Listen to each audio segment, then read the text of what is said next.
आपल्या सर्वांना माहिती आहे की मोशी येथील वेस्ट टू एनर्जी प्रकल्प येथे 8 तारखेला जी खूप दुर्दैवी आणि वेदनादायक घटना आपल्या शहरामध्ये घडली, त्यामध्ये आपल्या शहरातील 9 जणांना प्राण गमावावा लागला आणि उर्वरित 14 जण जखमी झाले।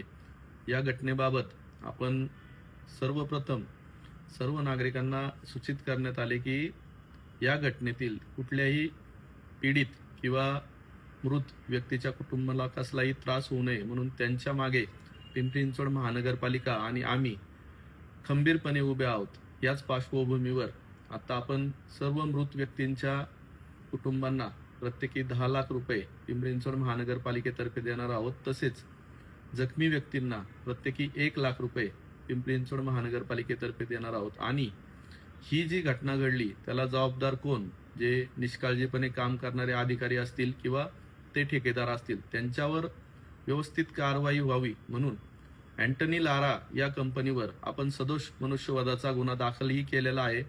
त्या अँटनी लारा या कंपनीला त्यांनी कारणे दाखवावी की हा निष्काळजीपणा आपण का केला, आणि वारंवार त्यांना त्यांचे कर्मचारी सांगत असून की ह्या बिल्डिंगला खतरा आहे तरी त्यांनी त्याच्याकडे लक्ष नाही दिले।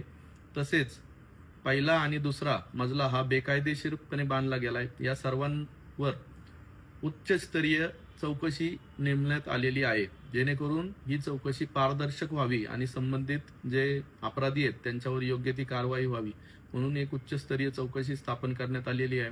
तसेच आमच्या पिंपरी चिंचवड महानगरपालिकेचे पर्यावरण विभागाचे मुख्य अभियंता संजय कुलकर्णी आणि कार्यकारी अभियंता योगेश आल्लाट या दोघांनाही त्यांच्या पदावरून रिक्त करण्यात आलेले आहे। त्यांचे सर्व अधिकार काढून घेण्यात आलेले आहेत। या पिंपरी चिंचवड महानगरपालिकेतील प्रत्येक व्यक्तीचा जीव हा आमच्यासाठी खूप महत्त्वाचा असून तो कर्मचारी असो किंवा मोठ्या पदावर काम करत असो, त्या सर्वांना व्यवस्थित या शहरात राहणे किंवा त्यांचे योग्य देखभाल घेणे हे आमचं कर्तव्य आहे।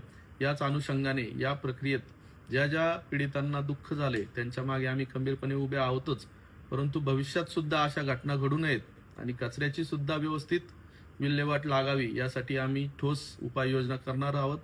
आपण सर्वांनी धीर धरावा आणि या प्रकरणानंतर ज्या ज्या लोकांना त्रास झालाय त्यांच्या दुःखात सहभागी होऊन या संवेदनशील वृत्तीने आपण याकडे पाहावे आणि इथून पुढे महानगरपालिका कचऱ्या या संदर्भात खूप चांगल्या प्रकारे कार्य करून शहरातील कचऱ्याची समस्या नक्कीच मार्गी काढेल असा विश्वास आपल्याला देतो। पुन्हा एकदा सर्वांचे आभार, धन्यवाद। आणखीन घडामोडी जाणून घेण्यासाठी पाहत रहा पिंपरी चिंचवड न्यूज। सोबतच आमच्या फेसबुक आणि इंस्टाग्राम चॅनलला फॉलो करायला विसरू नका, तसेच यूट्यूब चॅनलला सबस्क्राईब करायला विसरू नका।